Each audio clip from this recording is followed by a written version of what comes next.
Dear listener, you're listening in to the Indigenous Peoples of Malaysia podcast.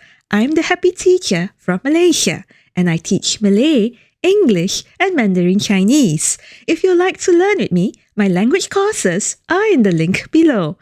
In this podcast series, I'll be introducing you to the amazing Indigenous peoples of Malaysia. Let's get started. The Kintaq tribe, a unique heritage of Hulu Kedah. Introduction and history. The Kintaq tribe is one of the 6 Semang Negrito subgroups among the orang Asli in Peninsular Malaysia. Traditionally, they have inhabited the interior regions of Kedah, particularly near Hulu Perak district close to the Kedah and Thailand borders. Early historical records by British researcher Ivor Evans in the 1930s documented their presence in the area for several thousand years. According to recent reports by the Department of Orang Asli Development, JAKOA, the Kintaq population is currently fewer than 250 individuals, making them one of the smallest and most endangered Orang Asli communities in Malaysia. Physical characteristics. Like other Semang subgroups, the Kintaq people have small statures with an average height ranging from 150 to 160 centimeters. They have dark skin, fine curly hair, flat noses, and relatively broad faces. These physical traits are well adapted to their traditional lifestyle, which requires agility and swift movement through dense tropical rainforests. The Kintaq language. The Kintaq language belongs to the Northern ASEAN branch of the Austroasiatic language family. It is severely endangered, with approximately 100 to 150 fluent speakers remaining. Linguistic studies by researcher Geoffrey Benjamin identified unique phonetic elements, including glottal consonants and a complex vowel system.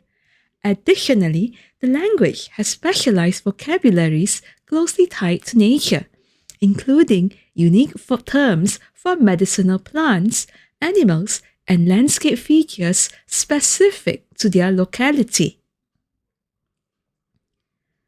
Beliefs. Traditionally, the Kintaq community adheres to animistic beliefs. They believe in spirits residing within the forests, mountains, rivers, and caves. They perform rituals to honor ancestral spirits and natural guardians who provide protection and sustenance. An important traditional ceremony is the Sawan ritual, where forest spirits are celebrated to ensure community safety, blessings, and harmony. Traditional dishes. The Kintaq traditional diet relies heavily on forest resources, including roasted porcupine meat, deer, river fish grilled or smoked with local herbs, and wild honey. They also rely on wild tubers, especially gadong, which requires meticulous processing to remove toxins before safe consumption. Knowledge of food preparation methods is passed down through generations. This ensures their survival within the forest environment. Interesting facts about the Kintaq.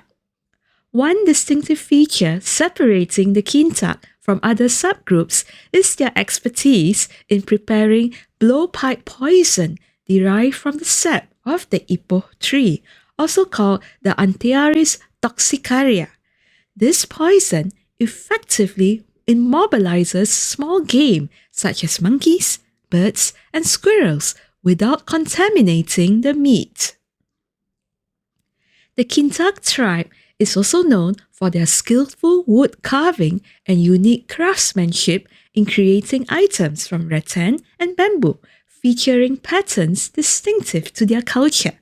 These crafts attract the interest of both collectors and cultural researchers locally and internationally. Moreover, they maintain complex taboos governing their daily lives. For example, they avoid entering certain forest areas during specific periods without conducting proper rituals. They believe that such acts could bring disaster or misfortune upon the community. Life in the past and present. In the past, the Kintaq were fully nomadic, migrating seasonally according to fruit availability, food sources, and water. Today, however, pressures from development such as palm oil plantations and infrastructure projects have forced most Kintaq to settle permanently in government-established villages, such as Kampung Lubuk Legong in Baling District, Kedah. This lifestyle transition brings many implications. They are mixed. Positively, younger generations now have better access to formal education, healthcare, and basic amenities like electricity and clean water. However, negative impacts include loss of cultural identity, declining use of the native language among younger generations, and restrictions on freedoms to gather forest resources, which is a core part of their traditional identity. Their small population size further exacerbates concerns over cultural and linguistic extinction. Assimilation continues as more young Kintaq migrate to urban areas seeking employment opportunities. Hope and future prospects. Despite significant challenges, there remain hope for the future of the Kintaq tribe. Recently, various preservation initiatives have emerged, including language documentation projects by University Kebangsaan Malaysia and Jagoa, aimed at digitally recording their vocabulary and folklore. Awareness about protecting customary land and community rights has increased, with several local NGOs actively educating Kintaq communities about their rights to land and natural resources. An elder of the Kintaq tribe, Tok Alang Bing Che Hat, expressed optimistically, "We hope our culture and language can be inherited by our descendants, as without this heritage, our identity would be lost forever." With sustained support from the government, NGOs, educational institutions, and the broader public, the valuable heritage of the Kintaq community can hopefully be preserved and safeguarded for future generations.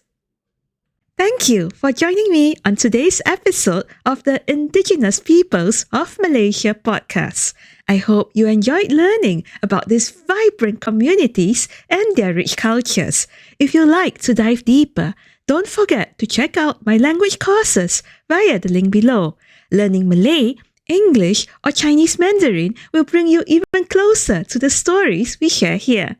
Be sure to subscribe so you don't miss our next episode, where we'll explore another fascinating group and their traditions. Until then, stay curious, keep learning, and I'll see you the next time.